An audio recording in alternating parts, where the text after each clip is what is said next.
Hi, I'm Kristen Oaks-White. Thank you for joining us for This Week in Louisiana Agriculture. My partner, Avery Davidson, will be back with us in our next show. Weather and farming go hand in hand. Without good weather, work in the field is impossible.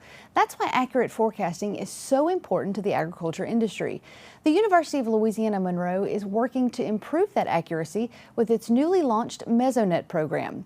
TWILA's Josh Meeks met up with their crews to find out how this system can benefit not just farmers, but everyone in the state. This team from the University of Louisiana Monroe is calibrating, aligning, need y'all to come down with it, and configuring. We're trying to sight in these anemometers. This 30-foot tall weather station is the latest in their Mesonet.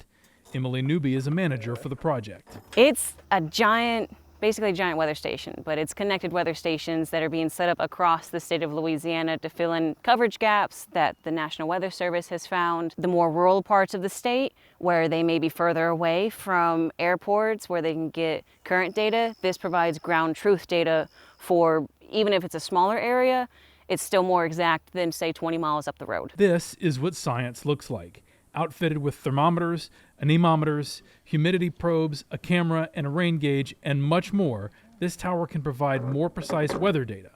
This can be essential in forecasting, climate tracking, and yes, farming. Farmers, they're one of the top three to benefit directly, just because it is their land, and so they can use it for better irrigation techniques, to figure out how hot it is that day, so if their crops are going to be in peril from the heat. And the soil moisture and the soil temperature, especially for them, is what's most important. Soil moisture monitors can track drought conditions, something the state severely lacked in 2023 when the data wasn't available to call for a drought disaster declaration. Once each station goes online, you can track the data in near real time through the Mesonet website.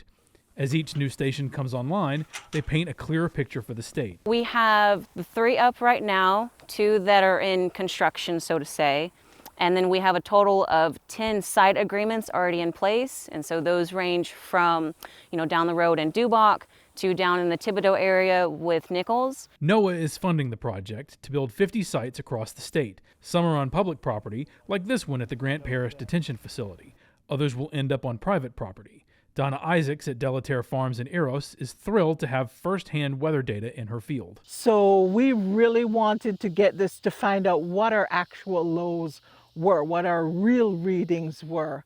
But it also gives us a lot more data, like soil moisture content, when the soil temps get to that point where we can start planting in the season, early in the season, things like that. So we were really excited to partner with them to put this in. The ULM team knows that each inch of farmland is valuable, but they're hoping a weather station that only takes up a few square feet will provide just as many benefits. Absolutely. And the beauty of this is that ULM, they do all the management, all the maintenance. They put the data up on a website, and that website is accessible to us.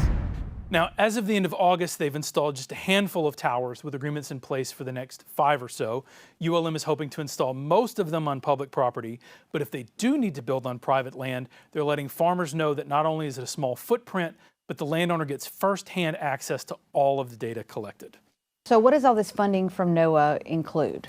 So the school got $2 million up front as part of this grant, and that covers all of the equipment for 50 sites as well as the staff to install them. There's also this buyback program through NOAA.